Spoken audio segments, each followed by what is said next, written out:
इन भाव दुखी होकर स्ट्रीट में चांगयान को ही याद करते हुए घूम रही थी, जहां पर वो दोनों बैठकर डांस शो एंजॉय कर रहे थे।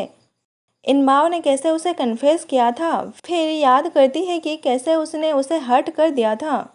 ये सारी बातें याद करके रोने लगती है। फिर उस होटल में जहाँ पर उन दोनों ने खाना खाया था, उस होटल में जाकर उसको याद करते हुए खाना खाने लगती है। वहाँ के कुछ लोग उसे देखकर पहचान जाते हैं कि ये तो विच इनवाव है।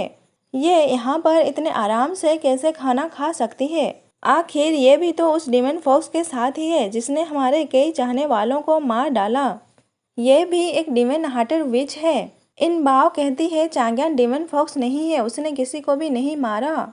और बार बार यही रट लगाने लगती है कि चांगयान डिमन फॉक्स नहीं है, उसने किसी को भी नहीं मारा।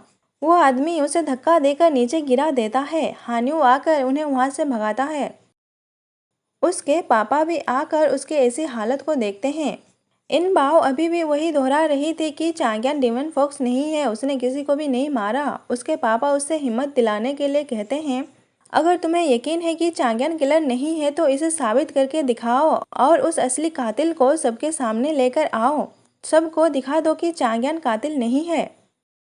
फॉक्स क्लान में एक लड़की चांगयान का केयर कर रही थी। इसका नाम सुयान है। वो चांगयान के लिए 100 फ्लावर से हनी बनाकर लाई थी। ये हनी उसे रिकवर होने में हेल्प करेगा, तो चांगयान भी उसे ले लेता है। ग्रैंडमा भी सुयान के जेस्चर से बहुत ही ज़्यादा प्रभावित थी। उसके जाने के बाद चांगयान ग्रैंडमा से पूछता है, क्या आपने मैजिकल फॉक्स नीडल को चेक किया है? वो बताती है, हाँ मैंने अच्छे से चेक किया, फिर पर कुछ भी सस्पिशियस नहीं मिला। चांगयान कहता है, ट्रेजर रूम में काफ़ी कम लोग जाते हैं, उन सब लोगों में से वो कौन है जो ये सब कर रहा है? कुछ दिनों बाद इनवाव चांगयान के गम से उभर गई थी और अपने पापा से पूछती है, आखिर वो कौन है जो ऐसे लोगों को मार रहा है और उनका ब्लेम चांगयान पर डाल रहा है?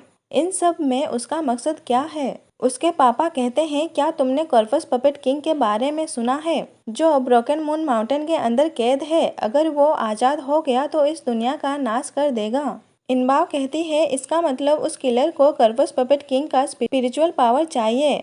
तो उसके पापा हाँ कहते हैं। अब इनबाव को समझ में आ रहा था कि आखिर मैटर क्या है। वो कहती है, उस दिन जब हमारे घर में चोर घुस गया था तब क्विंसू गेट के अंदर कोई भी नहीं आया था ना? तो उसके पापा हाँ कहते हैं। उसने मेरे और चांगयान के रूमर्स भी फैलाए, उसे मेरे शादी के बारे में भी सब कुछ पता था। इसका मतलब वो हमारे बारे में सब कुछ जानता है। फादर, ये कातिल तो हमारे बीच में से ही कोई है। उसके पापा कहते हैं, राइट, मुझे ये बात कैसे समझ नहीं आई। तुम कितनी स्मार्ट हो इनबाव, क्या तुम्हारे पास उसे पकड़ने का कोई प्लान है? इनबाव कहती है, ये तो सिंपल है, अगर मैं ब्रोकन मून माउंटेन में जाऊंगी तो कातिल भी अपने आप ही सामने आ जाएगा।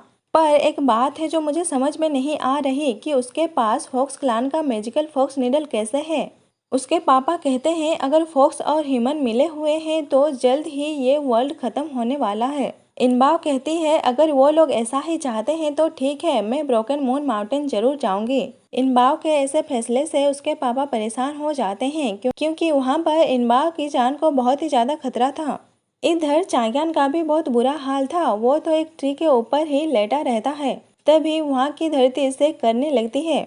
फॉक्स क्लान का सेल धीरे धीरे हट रहा था, इस वजह से धरती शेक कर रही थी। फॉक्स कहता है, ये सब इनबाव की ही गलती है। अगर वो अचानक आकर आपका सोल नहीं खा जाती तो आज हमारा क्लान सेफ होता। चांगयान कहता है, एक और तरीका है इसे ठीक करने का। फॉक्स कहता है, अरे मैं कैसे भूल गया, ये तो हमारे सिटी के रिकॉर्ड में लिखा होगा। चांगयान उसे पढ़ने देता है।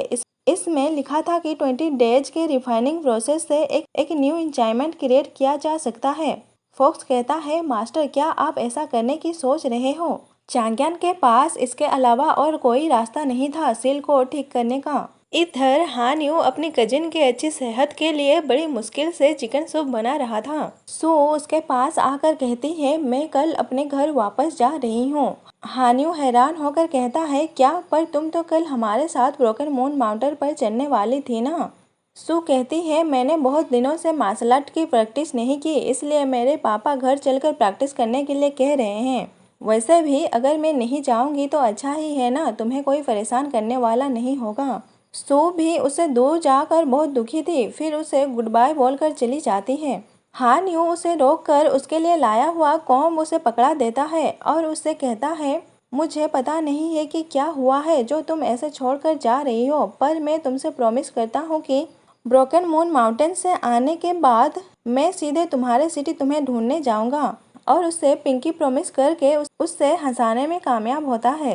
अगली मॉर्निंग सब लोग क्विंसू गेट से निकलने के लिए तैयार थे। इनबाव भी एक बड़ा सा कैप पहनकर अपने कैरेज पर बैठती है। इधर फॉक्स क्लान में फॉक्स आकर ग्रैंडमा को बताता है कि मास्टर अपने आप को रिफाइन करने वाले हैं। ये सुनकर सब लोग उसे रोकने के लिए आते हैं। चांग्यान कहता है, मैं अपने मिशन पर फेल हो गया। स्काई फॉक्स होने के नाते 40 द बैरियर में अपना सेक्रीफाइस करके सील को ठीक कर दूंगा। इससे हमारे फॉक्स पीपल हमेशा के लिए सेफ रहेंगे।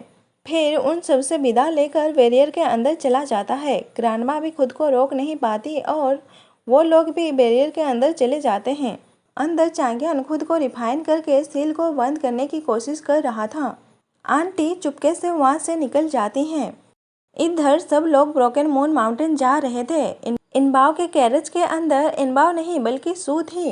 इनबाव तो कल ही बेमिंग चली गई है। उसने सू से रिक्वेस्ट किया था कि वो उसके बदले सबके साथ चली जाए। सू के पापा तो समझ रहे थे कि सू अपने घर चली गई है। सू हानियों से पूछती है, मुझे कब तक ऐसे इनबाव का नाटक करना होगा। वो कहता है 1 महीने। ये सुनकर तो सू हैरान होकर कहती है, क्या 1 महीना। इधर इनबाव अकेले ही नदी के रास्ते से आगे बढ़ रही थी। चांग्यान को भी सील को ठीक करते हुए 4 दिन बीत गए थे। इनबाव भी लगातार बिना रुके अपने रास्ते आगे बढ़ती चली जा रही थी। चांग्यान भी अपनी आखिरी पड़ाव पर पहुंच गया था। 1 दिन के बाद वो पूरी तरह डिसअपेयर हो जाएगा। इससे सब लोग बहुत ही ज़्यादा दुखी थे। इनबाव चलते चलते एक डेड एंड पर पहुंच गई थी। कहती है, इसे तो यहीं पर होना चाहिए था, मैं तो मैप के रास्ते ही आई हूँ। तभी पीछे से आंटी आकर उसे पुश कर देती है, जिससे वो खाई के नीचे गिर जाती है।